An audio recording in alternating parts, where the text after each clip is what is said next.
Can you get royalties paid to you without having a publisher? The short answer is yes, but it is a little bit more work.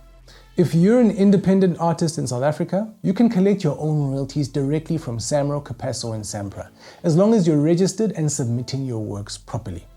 But here's what a publisher usually does.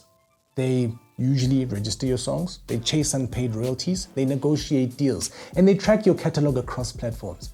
If you're doing it all yourself, you'll need systems to track usage, send in play logs, and make sure every song is logged with every CMO. Going solo gives you 100% control and 100% ownership, but if you're not staying organized, you might earn far less than someone with a good publisher in their corner. If you're just starting out, it's totally fine to be DIY, but as your catalog grows, you'll eventually need help managing it.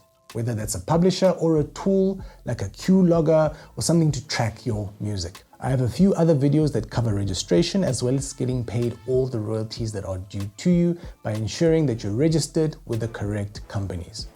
Follow for more. Peace.